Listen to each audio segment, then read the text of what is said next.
You guys have been asking, so here it is, my updated morning skincare routine. Hi, my name is Dr. Jenny Liu. I'm a board-certified dermatologist, and welcome back to my YouTube channel.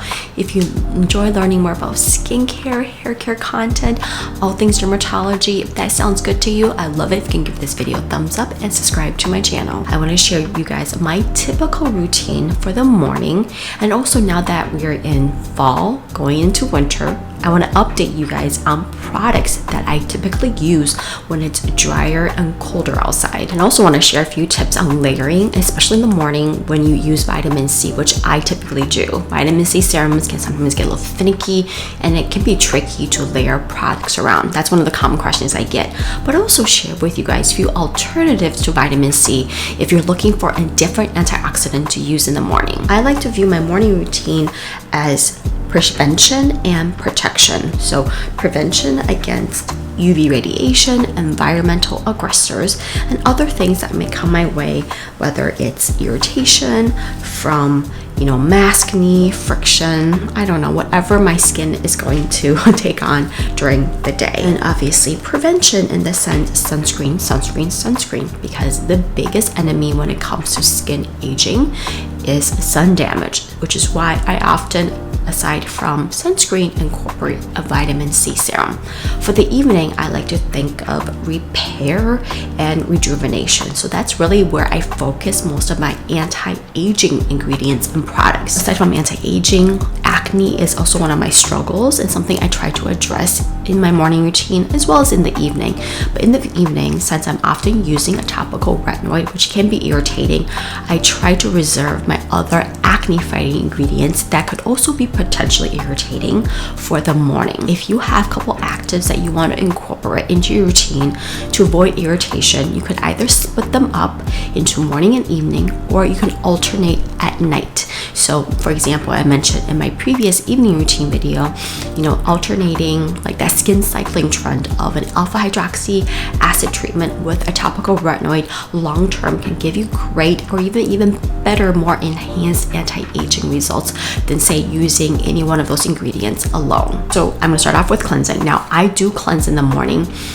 If you have extra dry and sensitive skin, you could just consider splashing your water, dampen your skin so that way it's ready to absorb the products you put on afterwards. Reasons why I cleanse even though I have more dry skin is I tend to layer on thicker, more occlusive moisturizers and products at night. And so for me to create a clean canvas for my skincare that comes after, I find that using a non-foaming, more hydrating, more moisturizing, creamy cleanser, and then in the summertime, often we'll switch to a foaming cleanser. Really been loving this one from MURAD. It's the Soothing Oat and Peptide cleanser. As you guys see, it's very creamy. All right, I just washed my face. Now, one thing I forgot to mention is that if you're acne prone, you can certainly incorporate an acne fighting cleanser in the morning. So one with salicylic acid or benzoyl peroxide. I didn't do that here because I typically use my benzoyl peroxide in the evening, and I like to use spot treatments in the morning, which I'm gonna do later on. And so since I'm already gonna be doing that, I'm gonna skip it in my cleanser. After cleansing, I usually will go straight to my water-based serum. But lately, I've been trying a bunch of different essences and toners, mostly Asian-based because they're trending, and also they're just really nice to use. I really love the way they add extra hydration and softening to the skin. So the one I'm currently using is one from Japan, and it's the Melano CC Vitamin C Lotion. Lotion are basically Korean version of essences, and they're really water-based, meant to be used after toning if you use a toner, which I don't, and then before serums. And this one's really nice because it actually has pure vitamin C, licorice root, as well as fruit extracts. So it does have fragrance. Maybe not ideal if you're sensitive skin, but it's a watery texture, but still adds hydration. So I guess I apply it like this, usually patting on my skin and bring it down to my neck. adds additional hydration, and I also am getting some additional antioxidant benefits. Another toner I've tried, great if you're more maybe oily combination skin, is the one from Beauty of Joseon, and it's their Green Plum Refreshing Toner. Again, very watery, and it contains a blend of alpha hydroxy acid and beta hydroxy acid, 2% glycolic and 0.5% salicylic acid. A light, refreshing toner. And lastly, from CosRX, and it's their trending Snail 96 Power Essence. This one with the texture, what I typically recommend is that, look at how sticky it is.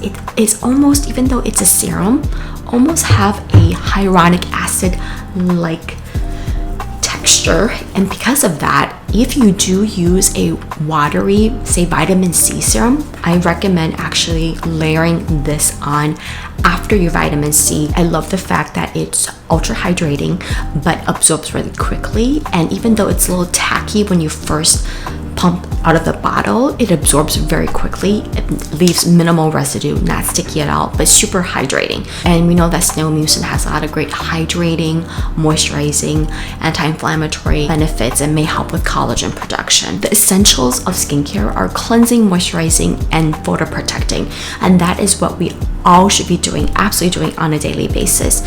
So whether it's just you're not interested in these products or you're on a budget, at the minimum, if you're doing the cleansing, the moisturizing, and the sunscreen every day, you're probably getting 85 to 90% of what your skin needs, and your skin is probably going to be in excellent condition. Many times I view skincare as self-care, and also just add in some additional benefits if you do have skin concerns that you're trying to address. I just want to mention a few things around vitamin C serums and how to layer products with it. So first and foremost, it really depends on, number one, the formulation and the texture of your vitamin C. What I mean by that is, if you are using a pure vitamin C alloascorbic acid that is often in a watery serum, we know that alloascorbic acid can be very unstable, can be finicky.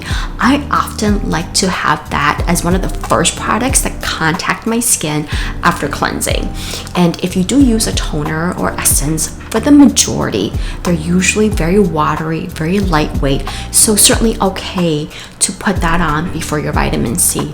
And also, depending on the formulation of your toner, if it's like an acidic one, like the one from Beauty of Joseon, that contains a little bit of salicylic acid, that actually helps to lower the pH of your skin, which is what it's meant to do. It can actually enhance the absorption of a pure vitamin C serum. So certainly that is a good way. So cleanse, tone, watery vitamin C serum. However, if you do have a thicker essence like the one I showed you from CosRX, even though that absorbs really quickly, as I mentioned, because vitamin C can be so finicky, if I were to use a watery vitamin C serum, put on the vitamin C serum first and then follow that with the Snail Mucin. In the winter, I love me a creamy vitamin C serum that's often formulated in a liposoluble vitamin C THD ascorbate. I just find that it supports my skin better, and also it's less irritating.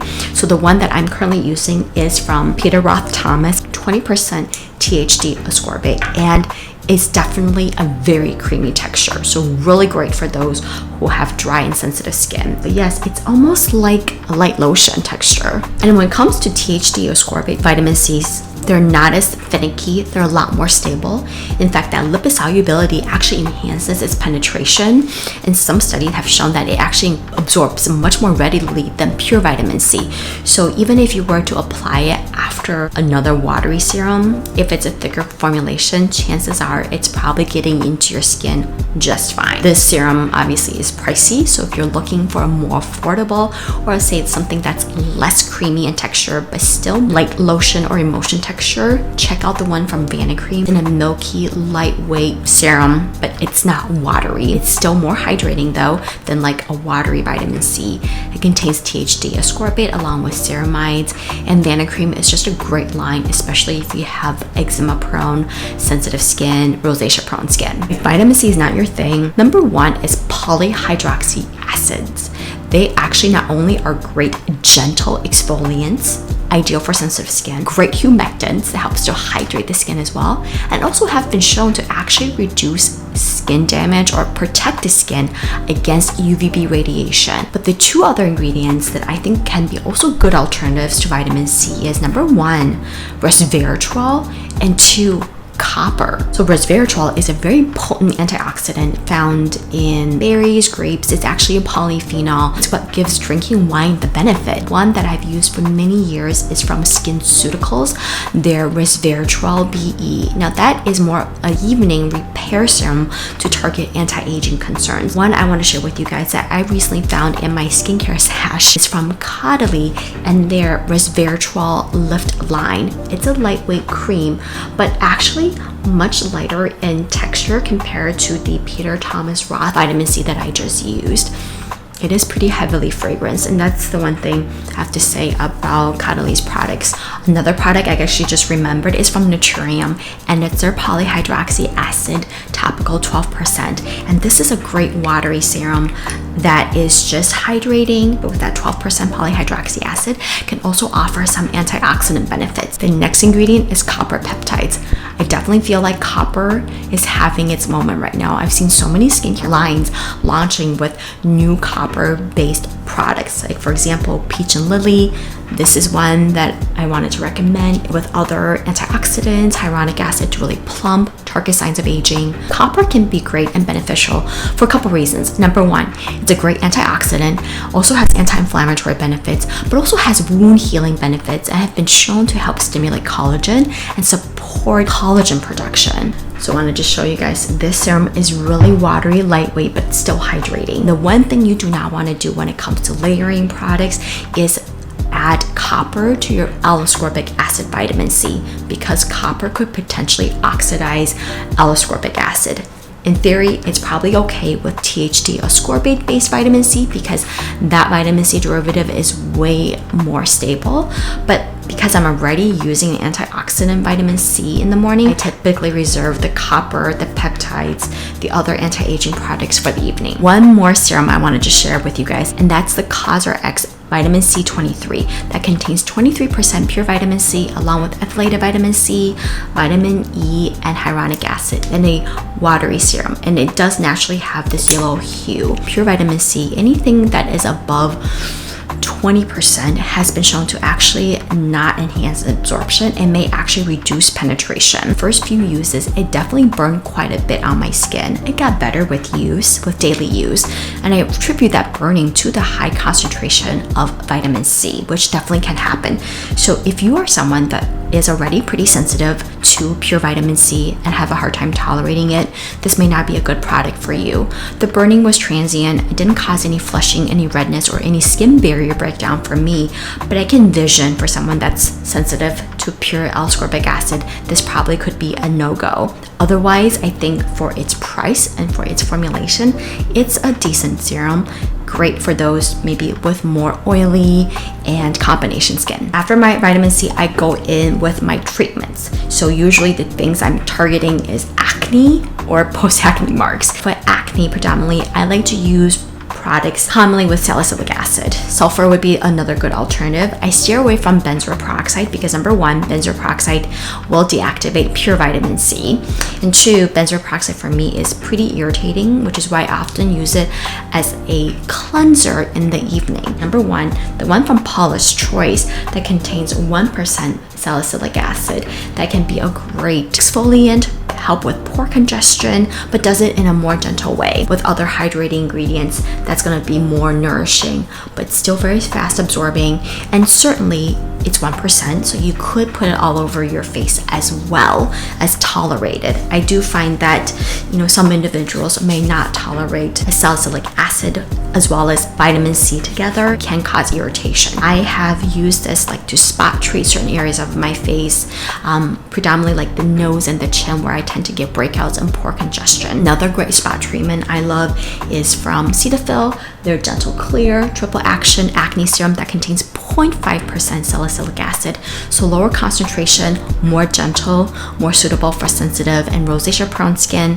In addition, it also contains succinic acid, which may offer some anti-inflammatory, antimicrobial benefits, and then polyhydroxy acid, which again is just a gentle exfoliant. Very easily absorbed. I personally like to just target facial areas of concern. Today, I'm actually going to go in with the Pericone MD, the 2% salicylic acid treatment that is just creamy. It's really nice, layers nicely over my creamy vitamin C. So I'm gonna just go in and kind of apply it around my chin, around my nose. Sometimes I get it like in my T-zone area. So these are kind of the areas that I tend to get more clogged pores, and then acne. Now I'm gonna go in with my moisturizer. So I usually wait about 30 seconds to a minute in between each steps. That is one question I always get. It's like, how long do I have to wait? There's no magic number. I think a minute or so makes sense, but it's not like unrealistic. I think what you don't want to do is apply a product when your skin is still kind of wet from the previous. You're essentially mixing the products and diluting it. So I think waiting until it's somewhat absorbed on your skin, that seems to make the most sense. The first one is from ISNTREE, and it's the Hyaluronic Acid Moist Cream. This is just a really nice creamy moisturizer that contains a blend of hyaluronic acid. It's lightweight, it's still very hydrating and supporting your skin. It is fragrance free, so suitable for sensitive skin. Another one is from CosRX, and it's their Hyaluronic Acid Intensive Cream. As long as you let it absorb, it actually layers very nicely under sunscreen. But this is a really nice one. Again, fragrance free. It leaves a little bit more of a nourishing residue, if that makes sense, on your skin. But again, it does not make you look super shiny or feel greasy. I definitely have a few other recommendations as well.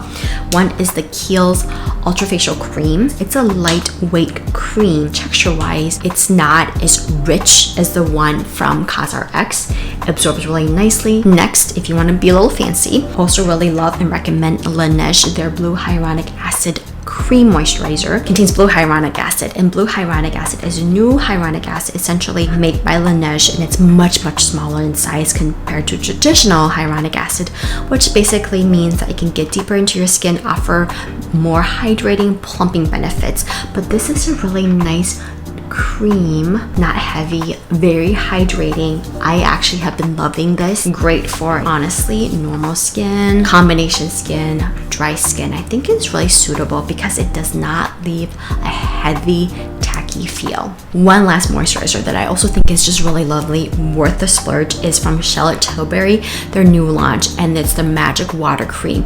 That is a gel cream that is very hydrating, contains like niacinamide, peptides, a few other ingredients that can help to offer some sebum control, improve the appearance of pores over time with use. Ideal for more combination and oily skin. So I'm actually gonna use this morning, so I'll apply it and show you guys.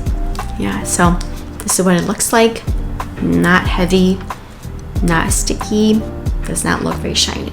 Now, one thing I have recently added into my morning routine, especially on days where I wear makeup, is an eye cream to help target crow's and help with, you know, the under eye concerns. So the one that I'm currently using is again from Pericone MD, and it's their firming and brightening eye cream.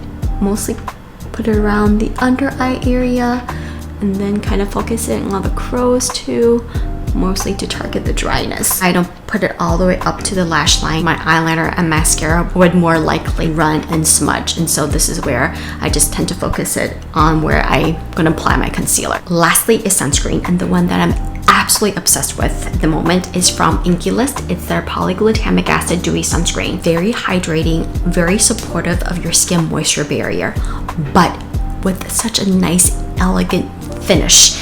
It is dewy, but really honestly almost kind of semi-mattifying at the same time, because your skin looks great, but it doesn't look shiny or greasy, but it also doesn't look like it's dry, which sometimes I actually find many mineral-based sunscreens will make my skin look. So you kind of get this just great all-around look to your skin. Fairly dense cream, if that makes sense. Like, I'm so used to the light spreadable sunscreens from Korea. This one, when I first applied it, it actually took some time to spread. Like, it's not easily spreadable. It's heavy, and I think it's from the polyglutamic acid.